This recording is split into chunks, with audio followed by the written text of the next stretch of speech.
જય શ્રી રામ મિત્રો. તો સાયલા સુદામડાના રમેશભાઈ પરમાર ભાડે મકાન દેતા હોય અને તે ભાડાવાળો રમેશભાઈની પત્નીને લઈને જતો રહ્યો અને રમેશભાઈએ મનસુખભાઈ રાઠોડને ફોન કર્યો અને મનસુખભાઈ રાઠોડે સલાહ આપી. સાંભળો પડે. જો અમારી ચેનલ પર નવા હોય તો લાઈક શેર અને સબસ્ક્રાઇબ કરવાનું ભૂલતા નહીં.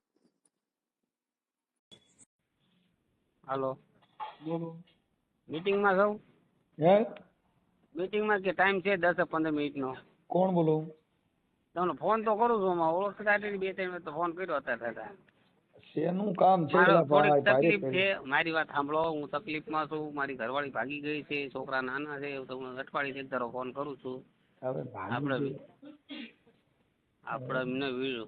વિડીયો બહાર જઈને આપણે વાયરલ કરવાનો છે. તમારું ગામ બોલો.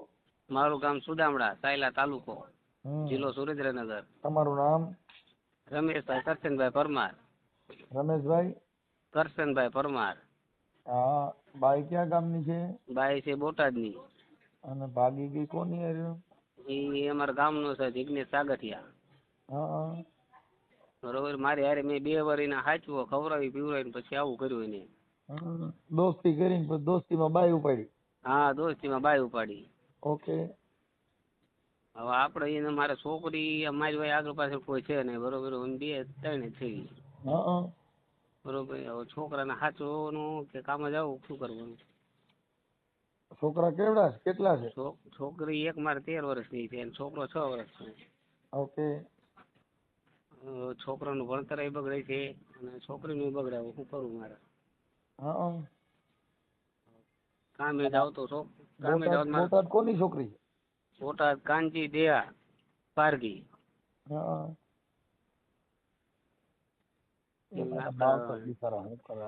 માવતર ની બિચારી કાંઈ ભૂલ નથી. માવતર ને આપડે શું કેવું એમને બિચારા એમને?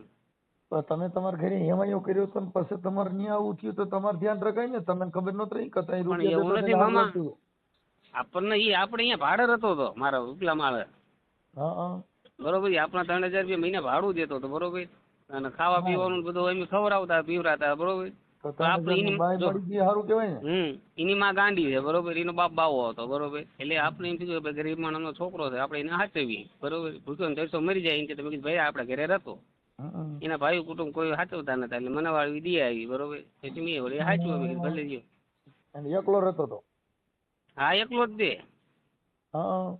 હવે એની માં ગાંડી છે. બરોબર. ખવડાવો નહીં, પીવડાવો નહીં, ગાંડા કરે, ગાંડા જ કરી કરે. બરોબર. લુગડા કાઢી નાખે, ભાઈ કરે. એટલે મેં છોકરાને કીધું ભાઈ તું તમે અહીંયા રહ મારી યારે. બરોબર. તારે મહિને ખવડાવી પી હું તમને તું મને 3000 રૂપિયા દેજે મહિને. હવે એ રીતે કર્યું. પછી પેલે એને આવું કર્યું.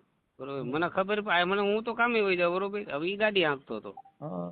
હવે એવું હોય ક્યારે આવો ક્યારે ને આપણને કઈ ખબર હોય નહીં. બરોબર. હું કામે વહી જાઉં ખાઈને ઉપર વહી જાય હોવા. બરોબર. આપણને એમ હોય કે ભાઈ ઉપર હોવા વહી જતો હોય. હા. એમ નહીં તો તારા ઘરે તે બાઈ ને રાખી તો તારે લઈ વહી ગયા તો તને ખબર નહીં પડી કે મારી બાઈ ના આની પ્રેમ પ્રકરણ થયું છે કે એવું કઈ તે જોયું નતું? મામા એવું ખબર જ નથી પડી મને અત્યાર સુધી. મારી વાત 2 વર્ષ રહ્યો નહીં. 2 વર્ષની મારી પર મને કોઈ વાસ નહીં, કોઈને નથી ખબર. પણ વાસમાં નથી. પણ તારી બાઈ તને તારા ભાડે રહેતો તો તને ખબર તો હોવી જોઈએ ને કે મારી બાઈ આની યારે ચાલુ થઈ છે કે આવું છે. તને ન ખબર હોય કે ગામ ના ધ્યાન રાખે?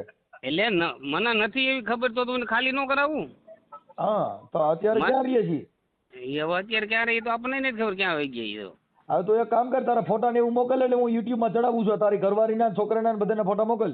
એ તો તમારા મેં નાખ્યા છે ફોટા. અત્યારે નાખી દે. એ પેલા નાખ્યાથી ભૂલી જા. ચાલુ રાખો હાલો નાખી દો. એક જ મિનિટ. અને સરનામું બધું YouTube માં આવશે, પૃથ્વીરાજ ચૌહાણ માં આવશે, પછી જિગ્નેશ રાઠોડ ની ચેનલ માં બધે આવશે. હો એ ફોટા નાખ્યા છે ને બીજા નંબર હું એમ કેવું છું ઈ એક વાર નથી ભાગી, 4 વાર ભાગી ગઈ છે. હવે ઈ 4 વાર ભાગી ગઈ પછી એમાં મથવાનું જ ન હોય. પણ હવે તારું છે, તારી ઈચ્છા છે. આ તો ખાલી સોશિયલ મીડિયામાં વાયરલ કરું છું.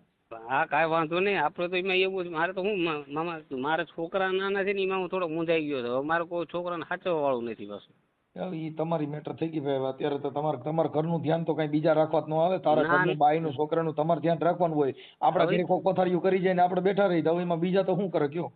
વસ્તુ સાચી છે પણ આ વસ્તુ બની છે ને આપણને બધું અંધારામાં જે આપણને ખબર જ નથી આ વસ્તુ. તને ખબર નથી રહી એ જ તારો ગુનો છે. તને ખબર તો હોય ને તારા ઘરની તને નો ખબર હોય કે બાળો ઈ થોડા ધ્યાન રાખે. તકલીફ જ મને ઈ પડી જે મને અંધારામાં રાખી ઈ જ મને તકલીફ પડી. કોઈ આકડ નહીં. આપણે એટલી આપણામાં સૂઝ હોવી જોઈએ, આપણામાં કોઠા ફૂજ હોવી જોઈએ. આપણા ઘરનું, આપણા માણસોનું ક્યાં હાલે છે, શું છે, આપણું ઘર શું કરે છે, બાઈ શું કરે, ઈ ધ્યાન આપણે નો રાખી કે ગામના થોડા રાખવા. પાછા ભાઈ બહેન નો સંબંધ રાખ્યો. આ ઈ ભાઈ બહેન નો સંબંધ રાખીને પછી ભાણિયા પેદા કરે પછી એમાં કાંઈ હા